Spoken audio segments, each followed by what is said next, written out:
Hello, my name is Aaliyah Perkins. Education equals knowledge. Knowledge equals power. Power equals respect. And respect equals happiness. Education is the key to success. African Americans went through so much when it came to education. Racial segregation in public school has been illegal for over 65 years in the United States. Yet, American public schools remain largely separate and unequal with profound consequences for students, especially students of color, leading them to be in jail at an early age. Imagine if you were in high school and you had a physical altercation with someone and the police were called and they came to arrest you guys. How would that make you feel? Imagine being charged at a young age and getting treated as a felon over something minor. Or imagine if you had a child in the school who called the police because of their bad behavior, and now they have to be in jail, or were told they were going to be incarcerated for the rest of their life because of that mistake. How would that make you feel? Segregation is over, but yet we are still dealing with racial discrimination, such as the school-to-prison pipeline, zero-tolerance policy, which targets African Americans. Have you ever heard of the statement school-to-prison pipeline? You may have asked, what is that? Well, let me tell you all about it. The school-to-prison pipeline is a trend where students are pulled out of public schools and put into juvenile criminal justice systems. According to my research, the school-to-prison pipeline proposes that exclusionary discipline techniques, such as detention and out-of-school suspension, are most experienced mostly by African American males that removes them from the learning process by steering them from the classroom and toward the criminal justice system. The United States Department of Justice Bureau of Justice Statistics reported that 35% of the state and federal male prisoners were African Americans, even though African Americans only constituted 12.4% of the United States population in 2006. These data suggest that African American males are 3 times more likely to be incarcerated than non-African American males. The pipeline begins with very minimal resources in public schools, such as overcrowded classrooms, lack of qualified teachers, insufficient funds for textbooks and counselors. Let's not forget about the harsh punishments.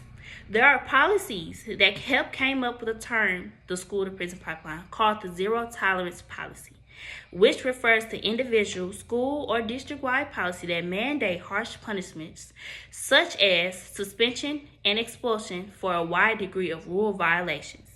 Once suspended or expelled, data shows that students are less likely to complete high school and more likely to be in contact with the juvenile justice system. In 1980s, when these policies were first used in public schools, zero tolerance would enforce suspension and expulsion policies in response to weapons, drugs, and violent acts in school settings. In response to multiple school shootings that took place in the early 1990s, President Bill Clinton signed the Gun-Free School Act, which was passed by Congress in 1994. The Gun-Free School Act asks states to pass requiring laws requiring all school districts to expel any student for at least 1 year who brought a weapon to school. By 2000, the zero-tolerance policy applied to behavior as simply as speaking too loud in a classroom.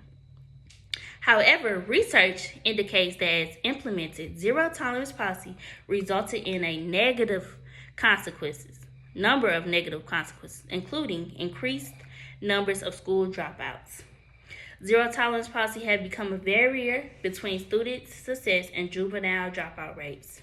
When students are affected by these policies, their chances are higher level of education, employment, and their freedom from incarceration are put into jeopardy.